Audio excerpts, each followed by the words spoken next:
Hi, everyone. Good afternoon. We're back with our live SiSTAR chat. This is episode number 3 or 4. And this Ah! is episode number 4. I'm sorry. This is episode number 4. And I am excited to host today's chat. I am SiSTAR Dajanna, hailing all the way from Cali, Colombia. We have our sister Shayla all the way in the US. Our sister Limpho is driving right now, but she is here with us in spirit and in audio. And we Yes, have our sister Adwoa. Where are you located, sister? Please let I us know.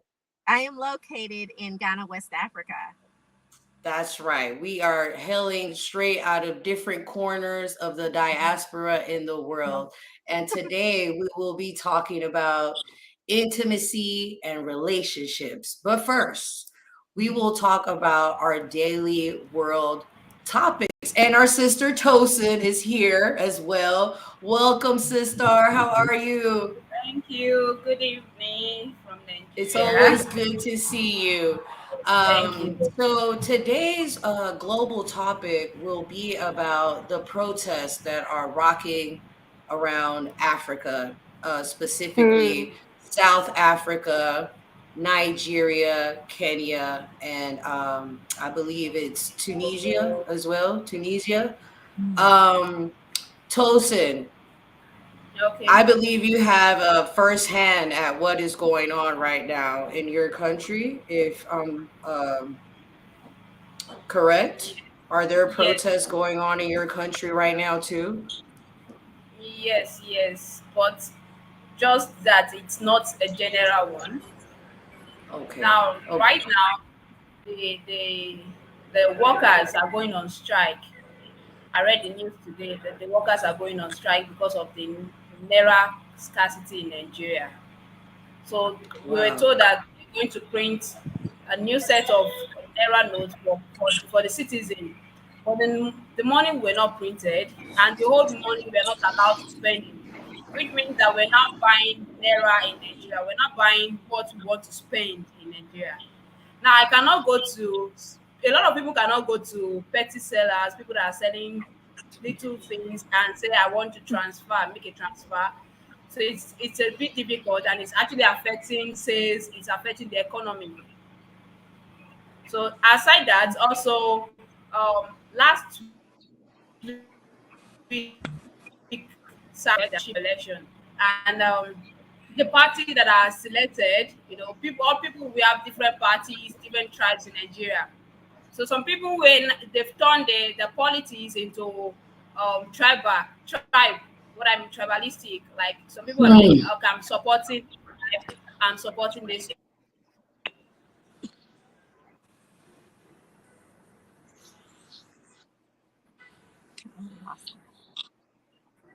Uh-oh, did we lose Sister Tosin?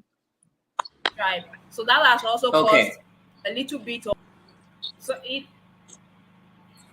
hello? I hear you.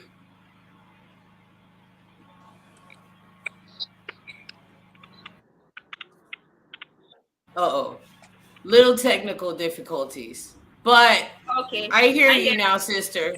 Yes.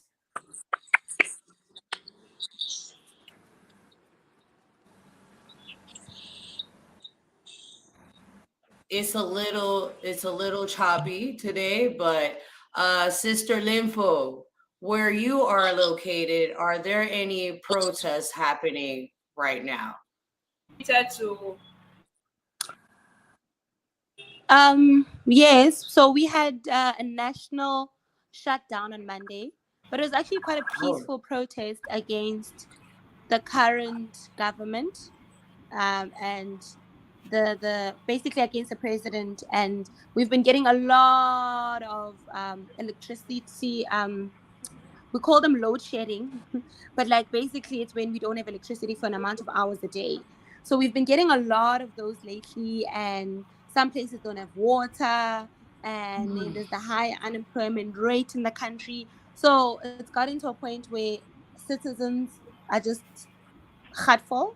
That's when like people have had enough, and we Exactly. decided to go to the streets. Yeah, go to the It's streets, it's and it's exhausting. it is. It really is. Especially because most of the problems are problems that could have been avoided. It's a matter of funds that are not being, spent in the correct manner. It's funds that are just, the government officials that are just spending and buying things that are unnecessary.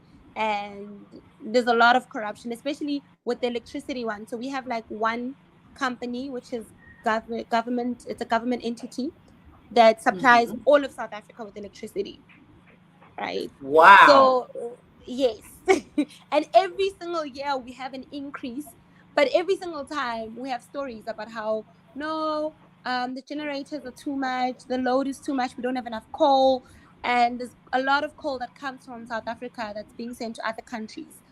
So it got to a point where people were just like, if we have coal in South Africa and we're supplying other countries, why do we have a shortage in the country? And why Correct. do we not have electricity, you know so yeah, so we'll see if that strike was successful. I really hope so. A lot of the things that are happening in Africa right now happen in Colombia as well. I want to go back to 2021. Yes. My city, Cali, Colombia, had one of the worst protests ever. It looked like I can compare it to the Watts riots, but it lasted from April 27th of 2021 till about the middle of June 2021.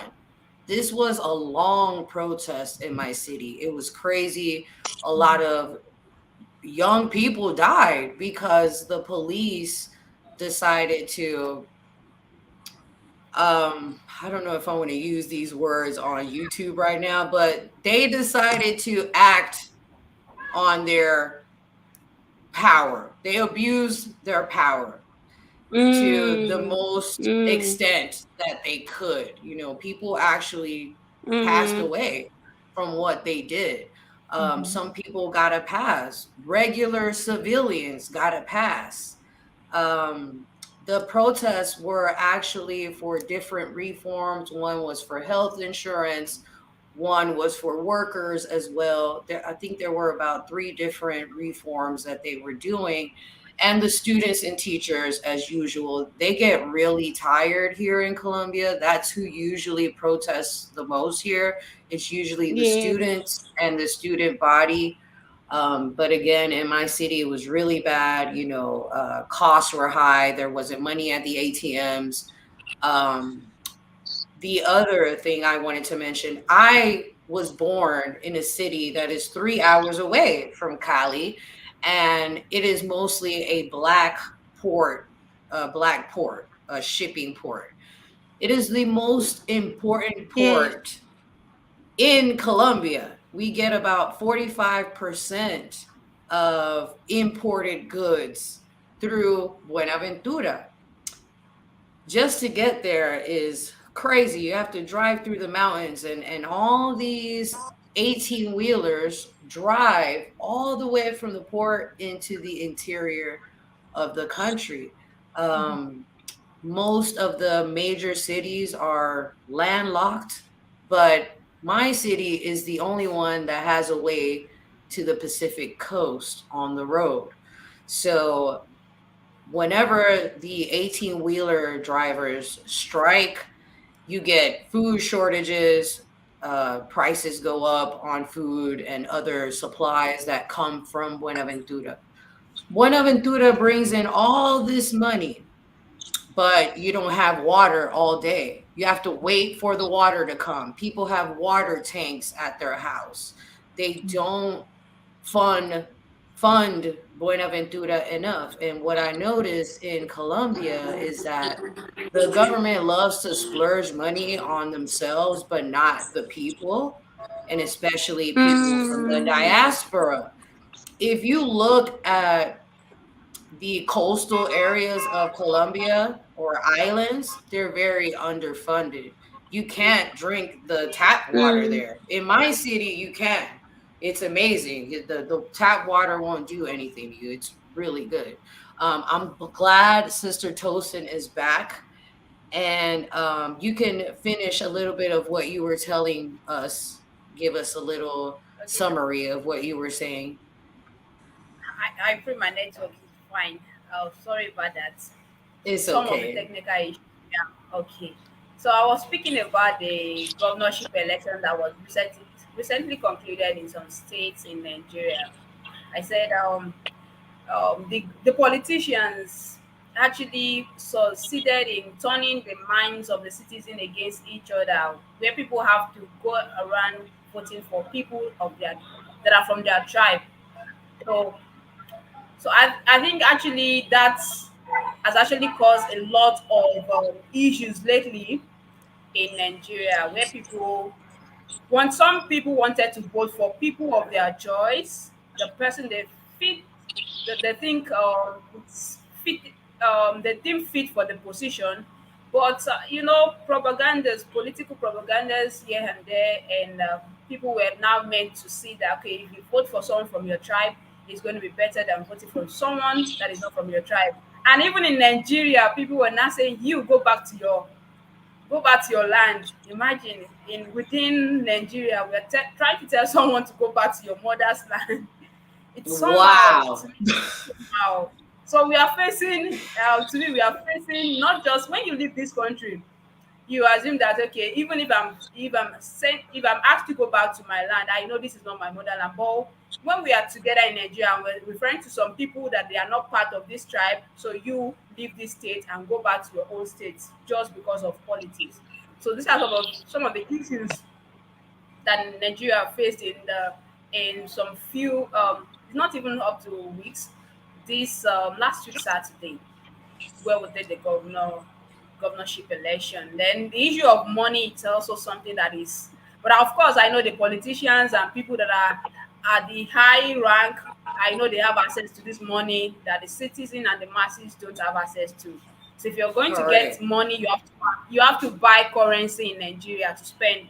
We're not talking about foreign currency. You're going to buy your own currency to spend. And Wow. people are should I call it people always try to extort people in this kind of situation. So on a normal day, people get money from agents, maybe for 100 naira, for 5,000 naira. But now you buy three, you want to get 5,000 naira, you have to buy it with maybe 1,000 naira, depending on how how how generous or how not too selfish the person giving how the money is. So no matter how much if you are going to spend money, you have to buy the money or transfer. And of course, you cannot Wow. transfer money to every person you are going to get in touch with or in contact with. So you start begging for money. You have money in your account, fine, but you can't spend it since you cannot withdraw the money. So you start pleading with people, please, can Wow. I make can you do this for me? And it's not making some the not too educated, it's affecting their business. Some of them don't have bank accounts, some of them have bank accounts, they have transfer issues, different sort of different sort of scenario has happened recently where you transfer to people and the money is being reversed, which means that the person is a lot of people Doesn't are have losing an custody. account. Yes. Getting yes, It's so a a lot issue of of very I would terrible say it's an very issue of having to develop those type of systems for everyone. yes, yes, In exactly. Mm. Colombia, System it has been a problem like that as well. Like a lot of people are moving towards the digital things, like so you can bank transfer. Even street vendors, they oh yeah, we have an app here called Neki, which is very similar to Cash App in the U.S. Sister Adwa. Um, it is very much like Cash App, but it's only for Colombian citizens. But it's an easy way to put money on your account. You can go to the ATM, you can put the money in there, and it will go to there. It's a lot easier here, I think, for that. We have here, Um, Mm. here in Ghana, we have like Momo. It's similar to Cash App, and I think everybody does Momo. And you have to be a resident to have a Momo account. So it's all digital. So it's money moves moves, quickly because of That's Momo. really good. So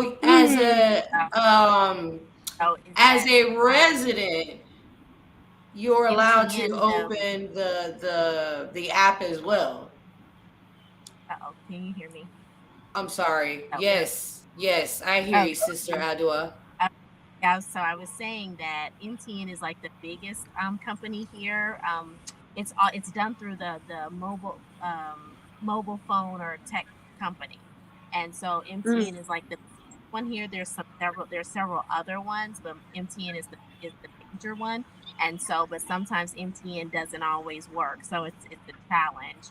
And then for me, who buy continental or whatever, my business is in America, so my money comes from America. So bringing money here through Sendwave, which is another like app to Yes. transfer money, can sometimes be challenging. If the MTN system is down, I can't transfer money here to get money. So, and I have staff that I pay here, so forth and so forth. So sometimes it can be challenging. So, but it is a good system, Correct. but it can be challenging if the system is not working. Same here in Colombia, it can get a little challenging. We do Mm. have several different apps where you can receive money. For example, World Remit. Yeah. What's another one? Wise. That one's become really popular here. Remitly is another one that works pretty well in Colombia. And Zoom by PayPal. And of Mm. course, Western Union works very well here as well. So I want to talk about our subject today, relationships and intimacy. Sister Ooh. Adwa, yes. What I want to know from each of you before we let Sister Adwa talk about her experiences and her profession, what I want to know from each of you is what do you feel is intimacy for you, Sister Tosin, as an African woman? What is important for you in intimacy, for intimacy? Okay. Um, to me, intimacy means a lot of things.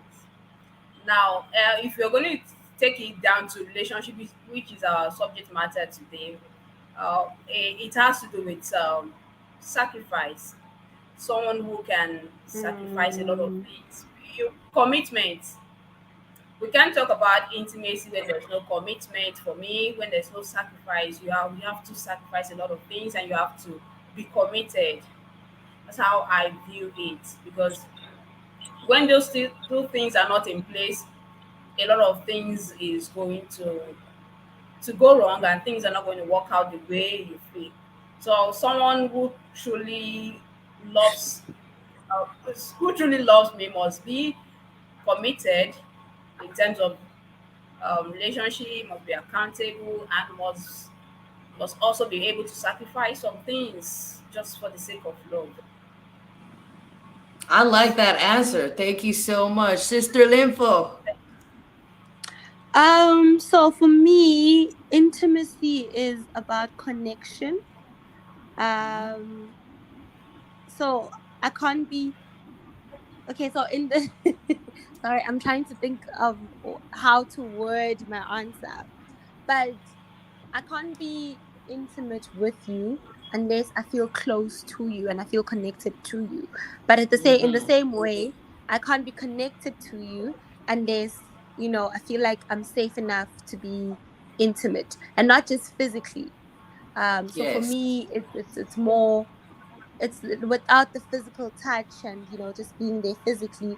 More how connected are we in terms of mentally, how close are we in our relationship. So without all of that, then I can't be intimate with you. Not if I'm making sense. Yes, I totally agree with both of you. I love the answers. Sister Shayla, do you happen to be Hola, available? hermana. Are Oh you yeah, do I'm you here. happen to I'm be here. available for your answer, please? Yes, Dada. So intimacy to me is just completely being next with your emotions and, obviously outside of the physical, and just giving someone entry into your life in that manner where no one else really has that kind of entry level. Like you're just really bearing yourself and your soul to Really. to that person, and it's a really it's a really beautiful thing if done, if articulated and done correctly. So that's what intimacy is to me. Oh, I love that answer. Very beautiful. I agree with all of you. It's a little bit of everything for me. Yeah, the vibes have to be right.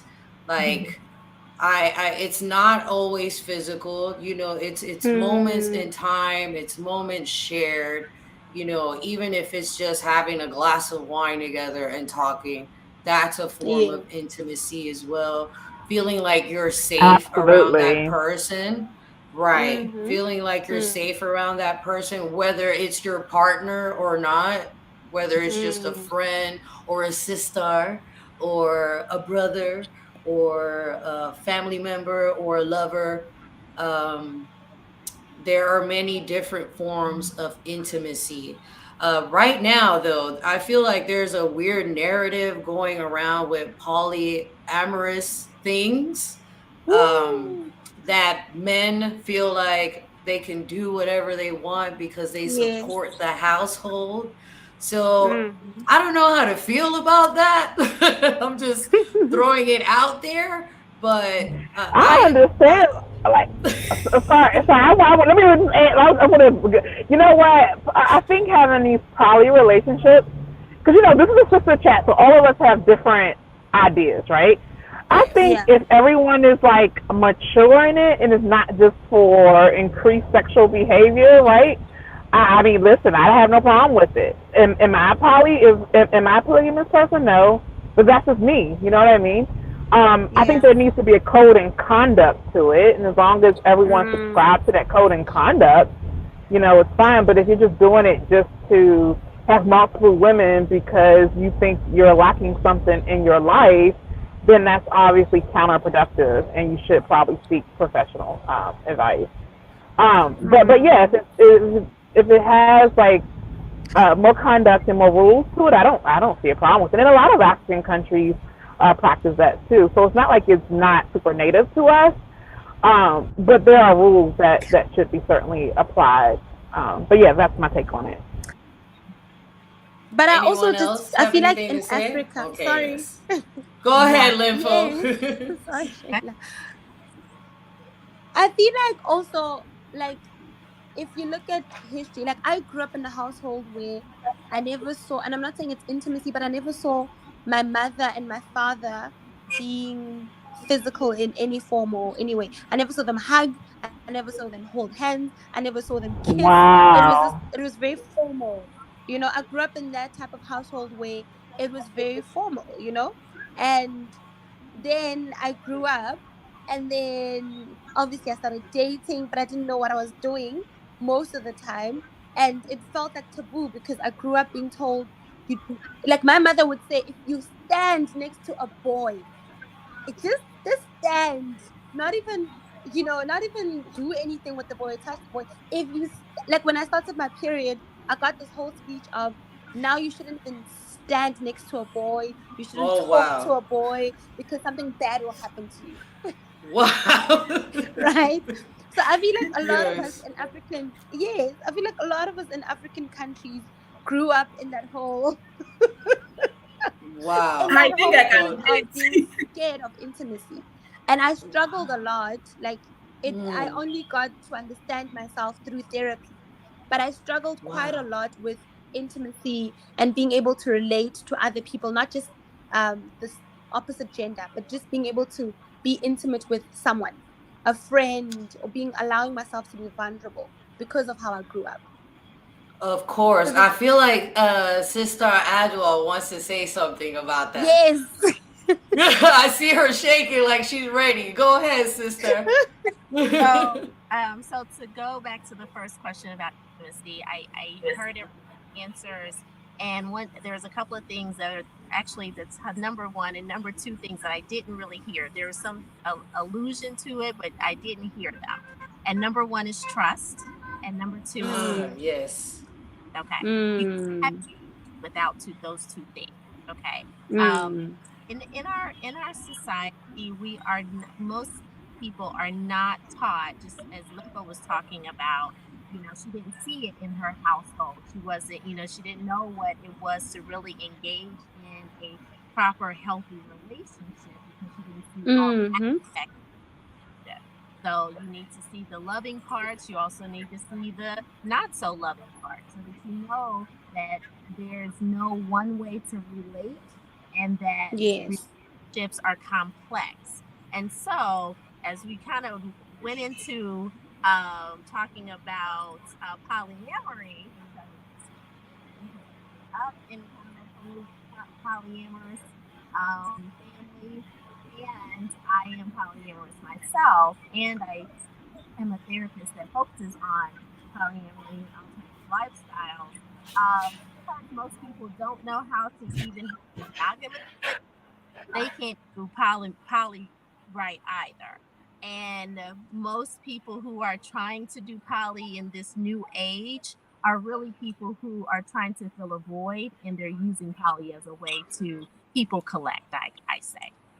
I And Mm. definitely um, agree with you. be very, very careful about identifying as poly. And I have like a couple of, I have a couple of people that I have told them, you're not poly, sweetie. It's, Mm-mm. you're you're trying to fill a void. And here, if you're in my office, we're going to figure out what that void is and help you learn to fill it properly because all you're doing is causing a whole lot of heartache and damage to other people as well as yourself. If you guys are joining us right now, we are here in our SiSTAR chat talking about relationships and intimacy. We are here with SiSTAR Adwoa Davis, who is a licensed clinical social worker, therapist, and life coach who specializes in depression, anxiety, and trauma and international dating and relationship coaching. If you ever feel like you need an appointment with her, I feel like I do. Please get in contact with us so that we can get you in contact with her. Aside from that, she has also been a guest lecturer at the University of Texas. She was also a former host of Get Your Mind Right, a radio talk show about mental and behavioral health and wellness on We Act Radio in Washington, D.C., and has made several guest appearances on other shows as a mental health expert, such as on the morning show on Unique FM in her adopted home of Accra, Ghana. Mm. I want to add on and say that I grew up in a household where love was shown, even if it Mm. was an act. Love was shown a lot between both of my parents until unfortunately they were separated. The universe separated them. um, but I grew up in a household where I saw my dad loving on my mom. I saw my mom loving on my dad. I saw her cooking for him. I idealized this love until I grew up and found out the truth. And then I was like, oh, so y'all were just an act the whole time. It was a beautiful act though, because what I took away from that, I loved their intimacy at that time. She trusted him. She risked a lot of things. My mother had no idea of wanting to come to the US. We were in Colombia, and then all of a sudden, I'm 8 months old. She's like, let's go to the US and be with your dad. And here's where the sacrifice comes. She sacrificed her life to leave and go to the US and be with him and have her family there. Um, and although in the beginning it was rough, by the time I was a child with a conscience, I understood that I was in a loving home. Mm-hmm. Mm-hmm. And Unfortunately, I'm sorry, just to add in real quick, I feel like Latinos are very passionate. We like to show a lot of our passion and our love for people. Right. Yeah, I would agree with that. I've had my own personal experiences with Latinos, and traveled a lot and so forth. And yes, you're right. You're very passionate people, so it shows in many ways. And then coming to the continent, I see there's an opposite. So it's Wow. yeah, I yeah. would think that men from the diaspora and then from Africa would be more loving and passionate. They're passionate with words, Mm. but not They talk a good Mm. game. very good game. Very, very good game. Wow. Very good with, Wow. but yeah, no, it's there's and maybe posted because she's here in Nigeria, and there's a lot of similarities between Nigerians and Ghanaians. No, there's not, but there are a lot of cultural similarities.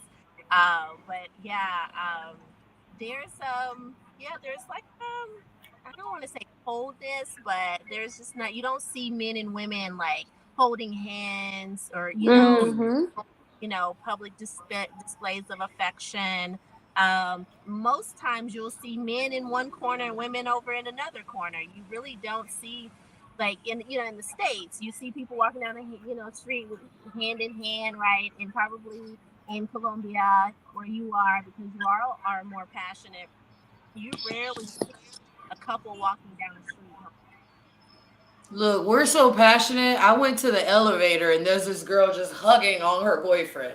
I was Uh-huh. like, yes, girl, get your man. Yeah, That's yeah. your piece of bone. Get your man. I was like, I miss my piece of bone. Funny thing is that you'll see like friendly petting, or like touching amongst same genders, but to see Oh, men and women together showing affection like that, it's rare. I'm not saying it doesn't happen, but it's just right. not. It's not something that is really shown like that, like in Latin American countries. No, no, no, not at all, not at all. So Wow, that's really interesting. yeah, yeah. So that was different for me when I came. So, but I was like, okay, but I did enjoy the fact that there's no stigma around men, hugging each other or showing affection, just general affection. Right, So that was right. refreshing because there's not. I don't know about in Latin America, but in America there's just these stigmas about being gay, and and men can't hug each other, and men can't do this, and all these things that are supposed to be manly that they shouldn't do. But Mm-hmm. as a therapist, people need affection. They need it. As we started the conversation talking about intimacy, we need that intimacy. Even between friends, you need to be touched. Mm-hmm. You need to be, given words of affirmation. You need that intimacy because that is what soothes our soul and your spirit. And I think that violence in America is attributed to the fact that there are these unrealistic ideas about what manhood or what masculinity is, and it's literally killing the men there. Literally. Men here are pretty Mm. affectionate. I've seen my dad, pat people on the back, hug neighbors. My dad is very popular in our neighborhood. Like Okay. literally, they just sent me a ring video of him passing by a neighbor's house saying, "Hey." Yeah. So we're pretty friendly, especially from where I'm from Cali. We're like really warm and friendly people. Mhm.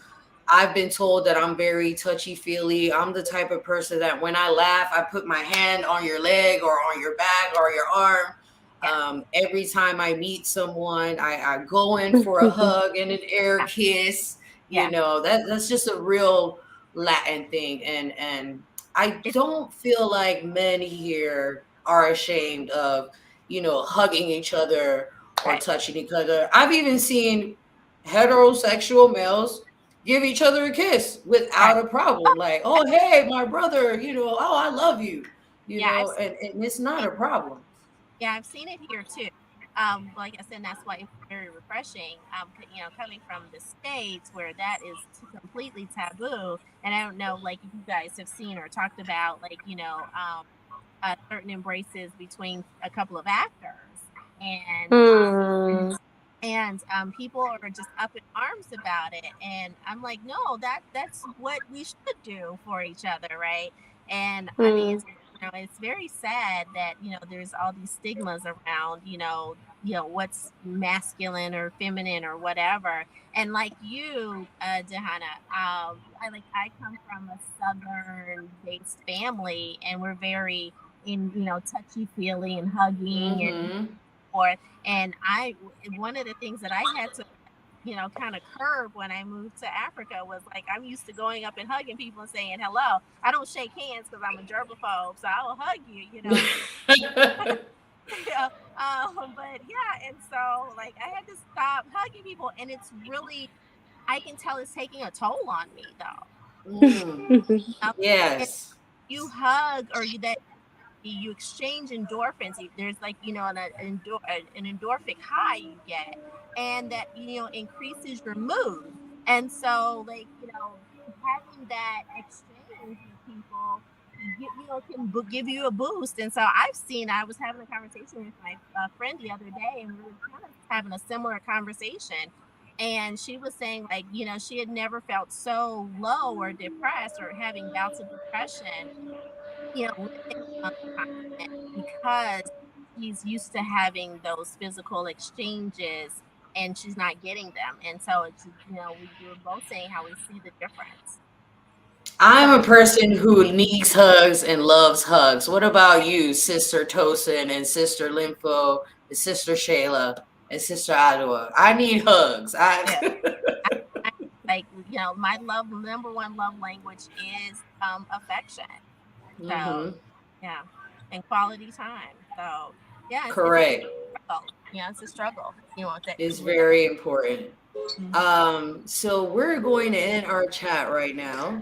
I loved I can live everything we without had to talk hugs. about. What happened, Limpho? You can live without hugs.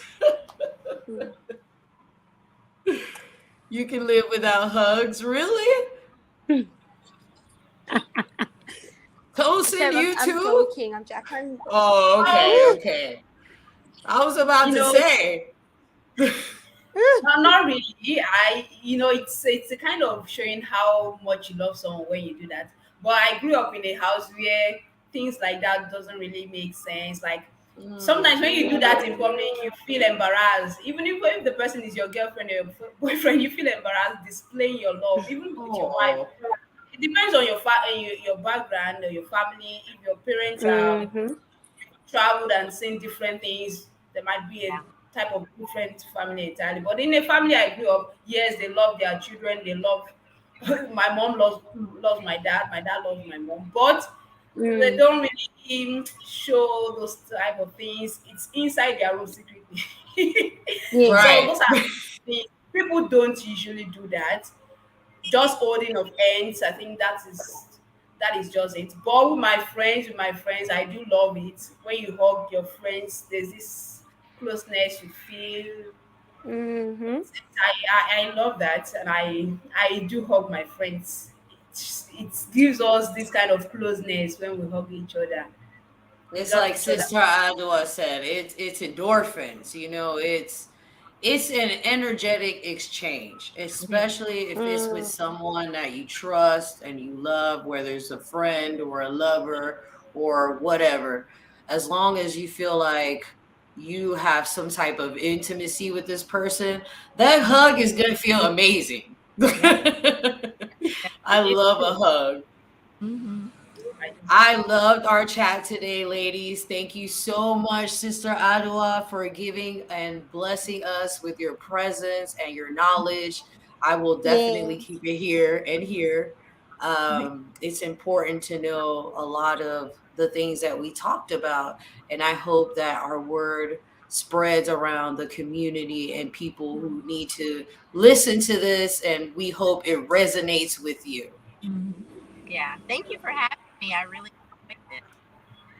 Thank you for being here, all of you. Thank you so much. We are ending our Thank show you, now. Bye everyone. bye. Gracias. Thank Bye. you. Now, Sister Shayla, there you go. Okay, yes. I don't know how to. Bye bye, everyone. Sister Shayla, you can stop the live.